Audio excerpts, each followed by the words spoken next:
You know, something really strange is happening in the real estate world. After some major rule changes, pretty much everyone expected buyer-agent commissions to fall, but instead, they're actually going up. So what on earth is going on? Let's get into it. And yeah, that's the big question, right?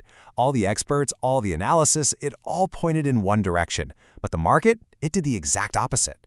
To really understand this puzzle, we've got to look at the hard numbers. So take a look at this. The data shows a really clear but totally counterintuitive trend.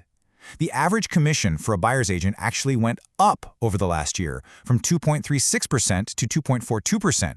Now, that's not some massive jump, I get it, but it is a complete 180 from what the entire industry was braced for. What's really wild is the timing of all this. This isn't happening in some red-hot booming market. Nope, it's happening while the market is actually slowing down, which makes these rising fees an even bigger puzzle to solve. Okay, so here's a little backstory. If you rewind to August 2024, the National Association of Realtors brought in these new rules. The whole idea was to unbundle commissions, make things more transparent, and hopefully spark more negotiation. The prediction? Fees would drop. And for a second there, they did, but then they bounced right back up. So how do we explain this? Well, it all comes down to what we're calling the buyer's market paradox. And the answer, funny enough, lies in one simple question. Who's really in the driver's seat in today's market? Look, it really boils down to a pretty simple dynamic. In a seller's market, you've got high demand, not enough houses, it's bidding wars galore, and the sellers call all the shots. But in a buyer's market, which is what we're in now, the whole script just flips. There's way more inventory than buyers, so the buyers suddenly have the upper hand. And that upper hand? That's what we call market leverage. When buyers have more choices, they can start making more demands. And that leverage, that is a secret ingredient that's somehow pushing commissions up, not down. Don't just take my word for it. Listen to how Redfin Premier agent Beth Behealing breaks it down. She says that when a buyer knows they might be the only offer a seller gets, they can get bold. They can actually ask the seller to pay a higher commission for their agent. And in a slow market, a seller who's desperate to close a deal, they're probably going to say yes. But here's where it gets even more interesting. This trend isn't a one-size-fits-all thing. When you actually slice the data by home price, you see this fascinating split. It's like a tale of two completely different markets. Okay, so let's start with homes on the more affordable end of the spectrum, so under $500,000. For those properties, buyer's agents were pulling in an average commission of 2.52%. That's a really strong number, and it tells you that buyers in this price range have some serious leverage.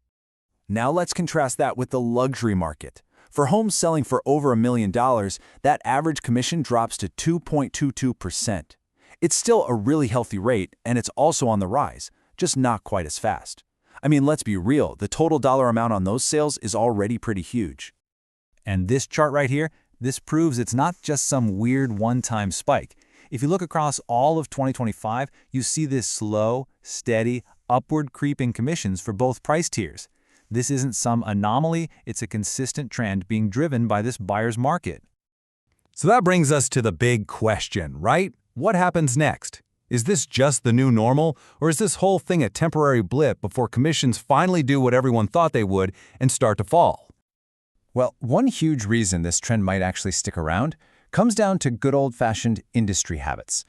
The latest research shows that no matter what the market is doing, most buyer's agents still start their negotiations asking for that classic 2.5% to 3%. It's created this really sticky default rate that's tough to change. So what could actually turn this ship around? It would probably take one of three things. First, you'd need the market to swing hard back into a seller's market, which would just erase all that buyer leverage. Second, sellers themselves could just start pushing back, refusing to pay these higher rates. Or third, the market could finally do what the new rules were supposed to encourage in the first place, have buyers pay their own agents directly. And all of this leaves us with this final, kind of ironic thought. The very market conditions that were supposed to lower costs for everyone have instead given buyers the power to get their agents paid more.